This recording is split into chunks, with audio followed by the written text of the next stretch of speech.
जुड़े हुए हैं। मलिक साहब, आपका शुक्रिया। मायावती कितनी बार कह चुकी हैं, मैं कई बार बड़ी हैरानी की वो बेचारी और क्या करें, मना करने के लिए हर तरह से मना कर चुकी हैं, लेकिन ये लोग पिसान आटा लेके सत्तू लेके उनका घर घेरे हैं कि नहीं गठबंधन करो। अब देखिए 24 घंटे में स्टेटमेंट सबके बदल गए। ये क्या चाहते हैं ये लोग? अगर मायावती नहीं आती हैं तो ये क्या करेंगे? देखिए ब्रजेश जी, कांग्रेस कहीं न कहीं इस विश्वास में आ चुकी है और कहीं न कहीं इंटरनल कांग्रेस की बात मायावती जी से हो चुकी है। इसीलिए इतने कॉन्फिडेंस में पांडे जी का बयान आया था और कांग्रेस को एहसास है कि अखिलेश जी उनके साथ उत्तर प्रदेश के सीट बंटवारे में और बाकी चीज़ों में जो मध्य प्रदेश में कांग्रेस ने उनके साथ किया था उसका बदला कहीं न कहीं ले सकते हैं, इसका संशय कांग्रेस को है।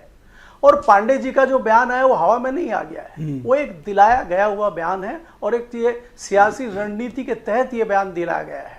एक बात तो ये है। दूसरा, अगर आप देखेंगे जितना एग्रेसिव होकर मायावती जी ने ट्विटर पे दे ट्वीट किया था, वो एकाएक बैठ गई हैं। जैसे कि इजराइल ने जो है मिसाइलें चला दी और उसके बाद उधर से कुछ जवाब आ ही नहीं रहा है, वो भी चुप बैठे हैं, दोनों तरफ से चुप बैठे हैं। एकाएक जब जवाब आता है समाजवादी की तरफ से तो वो सरेंडर दिखाई देते हैं। तो कहीं ना कहीं एहसास समाजवादी पार्टी को भी हो गया है कि हम शायद इस महागठबंधन से मायावती को बाहर करने के चक्कर में थे और हम खुद ही बाहर हो गए हैं। यहाँ पे मैं सतीश जी की एक बात से सहमत हूं कि अगर कांग्रेस पार्टी या महागठबंधन समाजवादी पार्टी के साथ गठबंधन करता है तो वो केवल उत्तर प्रदेश का गठबंधन होगा और मायावती के साथ करता है तो वो अन्य दलों में भी फायदा दिला सकता है। ये सोच विचार कांग्रेस में हुआ है और कांग्रेस क्या इंडिया अलायंस उत्तर प्रदेश में माइनस अखिलेश यादव जी के साथ लड़ पाने की स्थिति में है? जाना तो सपा के झंडे के नीचे ही पड़ेगा।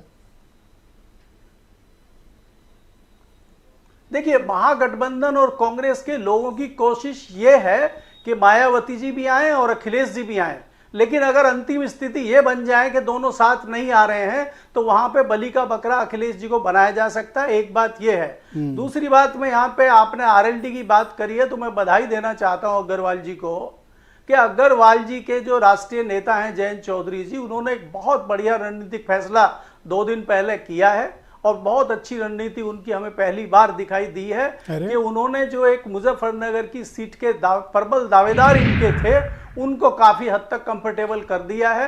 राकेश टिकैत का और उनका जो एक फैसला हुआ है, जो उनके फादर का मर्डर हो गया था योगराज जी के, 20 साल से मुकदमा चल रहा था, उसका कहीं ना कहीं पंचायती फैसला आया है।